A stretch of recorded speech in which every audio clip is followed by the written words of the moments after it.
국힘이 아사리판이 된 것은 일단 뒤로 하고 우리 후보님 이슈가 너무 묻히는 것 같아 걱정인 가운데 엄청난 소식이 하나 떴습니다. 이재명 후보의 섀도우 캐비닛 전략입니다. 오늘 동아일보 단독 보도에 따르면 이 후보 측 핵심 관계자는 9일 핵심 의원들과 소수 측근이 이 후보에게 인사 추천을 하고 있는 상태라며 당 안팎의 추천을 받아 최대한 다양하게 인재풀을 짜고 있다고 했습니다. 이 후보 측은 당초 대법원의 파기환송 선고 이후 인재 확보 작업을 잠정 중단했다가 최근 파기환송심 일자가 대선 이후로 연기되면서 대선 과정에서의 사법 리스크가 일단락되자 인재풀 구축 활동을 재개하고 있는 것으로 알려졌습니다. 이 후보 측 관계자는 지금부터 2주 정도는 인재 스크린 작업을 본격적으로 진행할 것이라며 많게는 한 부처에 10명 넘게 추천을 받게 될 것이라고 했습니다. 그러면서 우리가 지금 여당이 아니라서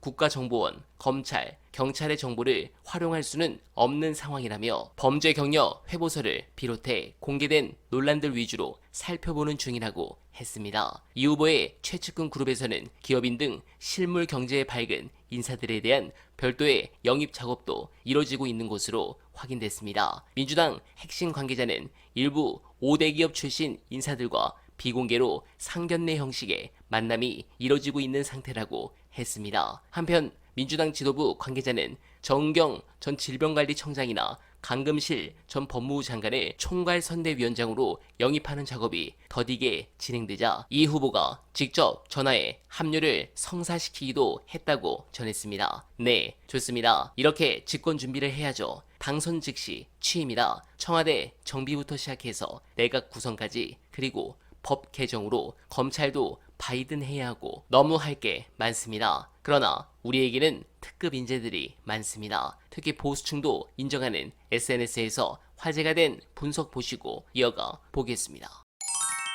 한미 동맹을 강화시키는 제일 좋은 방법은 저는 참고로 한미 동맹이 매우 중요하다고 생각하고 우리나라의 존재한 근간 4개 중에 하나라고 봐요. 그러니까 기본주의, 자본주의, 민주주의, 한미 동맹 플러스 종교의 자유면에서 각자가 종교가 있는 사람은 불교가 될 수도 있고 저 같은 경우는 이제 표현을 기독교 가치관이라고 그러죠. 그래서 이 4가지 필러가 있는데 그래서 한미 동맹을 강화시키는데 가장 좋은 방법은 미국이 우리한테 의존도를 또 높이는 겁니다. 그래서 예를 들어서 지금 미국의 목적이 뭐냐? 이게 가능성과 사실 여부를 떠나서 어쨌든 간에 미국 백인 엘리트들은 지금 믿는 게 뭐냐니까 확실하게 생각하고 있는 게 뭐냐니까 중국은 대만을 침공한다. 그랬을 경우에 우리는 어떻게 해야 되느냐. 그전에는 미국 국방부의 계획을 보면은, 게임 플랜 같은 걸 보면은, 티에터리라고 그러죠. 군사 티에터, 군이 이렇게 나눠져 있었거든요. 남중국해, 요호주 쪽에도 하나 있었고, 그리고 이제 필리핀 위주로도 하나 있었고, 동아시아 쪽에. 이걸 다 하나로 묶었어요. 요번에 계획이. 그래가지고, 대만의 유사시 때 모든 미국 자산을 사용할 수 있게 검토를 하는 거죠. 그래서, 이랬을 경우에 우리는 무엇을 해야 되느냐. 이것에 대한 디테일을 우리 국방부가 자세히 검토를 해야 되죠. 그러면서 이제 요번에 대표님 왜 우크라이나 전쟁을 보면은 우크라이나 전쟁을 보면은 그 말씀 드리기 전에 미국의 국방 계약 국방 산업 기업 레이티언이 아시아에 대해서 검토를 해봤더니 여기서 만약에 유사시 때 무기가 얼만큼 포탄 같은 무기가 얼만큼 있느냐 재고가 얼마 있느냐 6일이면 떨어진다는 거예요.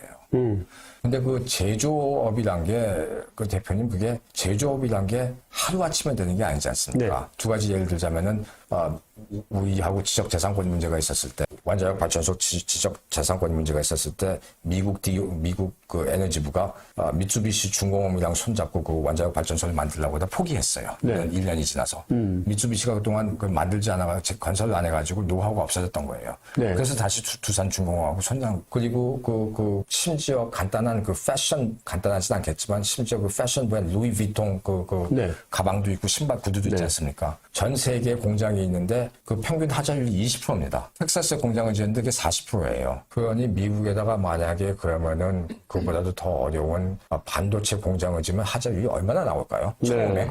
네. 그래서 이런 것을 그래서 이런 게 모든 게 그렇게 다 심플한 것만이 아니거든요. 그래서 그 대표님 그 첫째 원 질문에 돌아와가지고 그럼 우리는 미국 측에다가 뭘 요구할 건데 네. 그 말씀하셨는데 뭐 먼저 말씀하셔서 그랬는데 제가 봤을 때는 우리는 강한 국가가 되기 위해서는 이제 그 하드 파워가 중요하다고 말씀을 드렸는데 그게 이제 그게 제가 봤을 때는 비대칭 재래식 무기 6가지가 있는데 미사일하고 인공위성하고 네.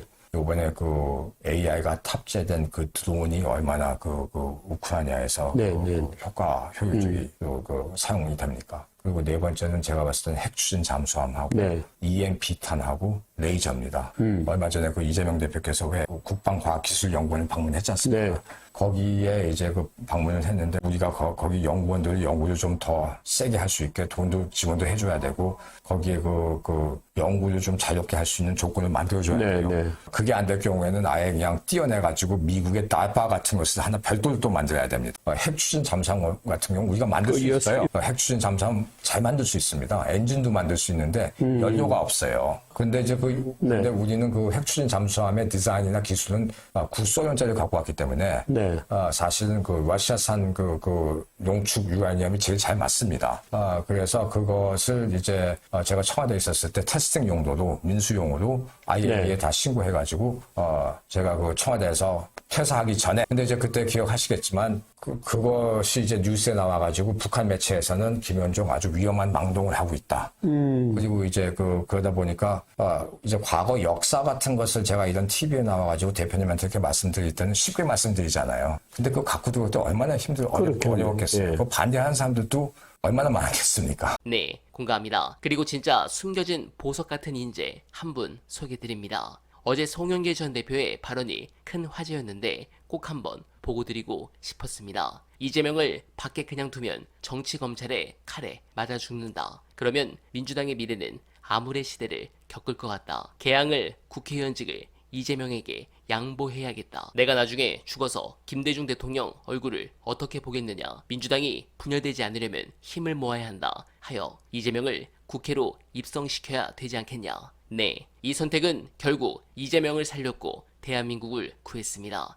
그리고 결국 이렇게 정권교체를 앞두고 있습니다. 저는 우리 송 전 대표께서 하루빨리 구치소에서 나와 우리 곁으로 돌아오길 희망합니다. 여러분들께서도 많은 응원 부탁드리며 어나바는 오늘도 최선을 다하겠습니다. 여러분 고맙습니다.